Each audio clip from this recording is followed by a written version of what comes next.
She's a known diabetic and hypertensive on medication. She doesn't have any history of coronary artery disease, asthma, thyroid, or seizure disorders. There's no past surgical history, no history of drug hypersensitivities, or she's not on any antiplatelet medication. On physical examination, she was of short stature, vitals were stable, airway was good.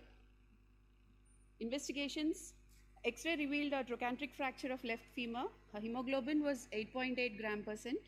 Sugars were on the higher side, GRBS 198 milligram per DL, HbA1c was 7.5.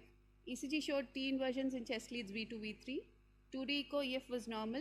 Grade 1 diastolic dysfunction, aortic valve sclerosis was present. Rest of the reports were within normal limits.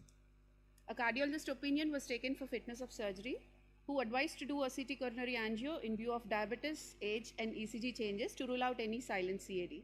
But since the patient attenders were not willing, she was given moderate risk for non-cardiac surgery with heparin backup.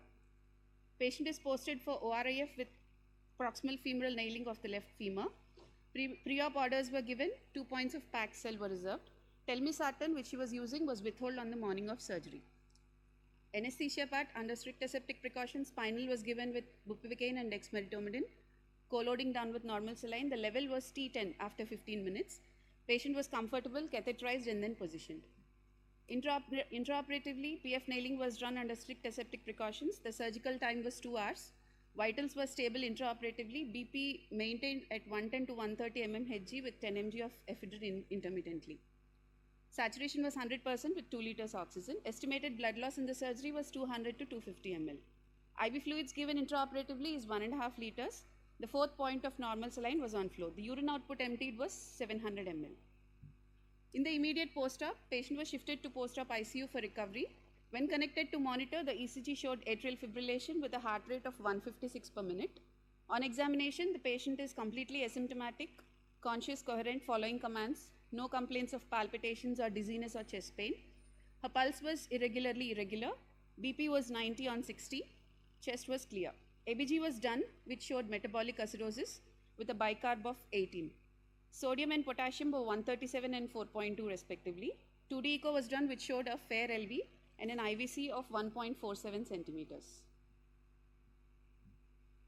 After confirmation of AF in the 12-lead ECG, the patient is reassured, attenders were counseled. Injection noradrenaline infusion was started. Blood transfusion was started to compensate for any blood loss intraoperatively. Injection amiodarone 150 mg slow IV was started after the systolic BP increased to 110 mmHg as advised by the cardiologist. After 1 hour, patient was comfortable, still no symptoms. Injection amiodarone was given. Vitals were BP 130 on 90. Heart rate 150 per minute. AF is still present. Blood transfusion was on flow. Injection noradrenaline infusion on flow. After 2 hours, patient still asymptomatic. Paxil transfusion completed. Noradrenaline was weaned off. Spinal anesthesia was wearing off. Vitals were stable and her heart rate was 86 and reverted to normal sinus rhythm. Maintenance fluid was started at 100 ml per hour. On the first post-operative day, patient was comfortable, normovolemic, and off IV fluids. Repeat hemoglobin was 8.8 gram percent. So second point of Paxil transfusion was given. Endocrinologist was on follow-up for diabetes. Prophylactic injection Clexane was started.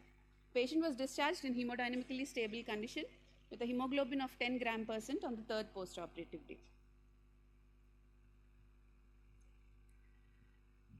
I would like to ask the cardiologist in the panel, are there any ECG changes that we can detect on the monitor before occurrence of AF? I didn't get your question, ma'am. Are there any ECG changes that can be detected on the monitor before the occurrence of AF, atrial fibrillation? No, that rate irregularity only we can detect. Are you specifically asking any markers in the pre-procedure ECG? Yes, sir. Like prolongation of P wave. No, the risk factors we can make it, or like elderly, female, CKD, history of hypertension. So those are the subset of the patient where there increased risk of development of atrial fibrillation. And which is better for thromboembolism prophylaxis, sir? Direct oral anticoagulants or vitamin K antagonists? No, that depends upon the subset of the patients. If it's a non-valvular atrial fibrillation, we can give either, but if it is in valvular, then we have to use the vitamin K. Yes, sir. And any role of prophylactic amiodarone that can be given in high-risk patients for elective cardiac and non-cardiac surgeries.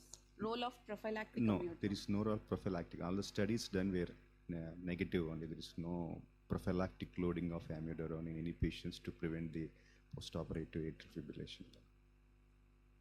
Yes, thank you. Thank you. AIs can predict, it seems, nowadays. ECG read by AIs, they can predict.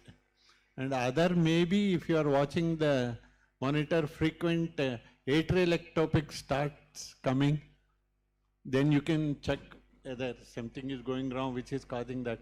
Otherwise, that is maybe a precursor for AF.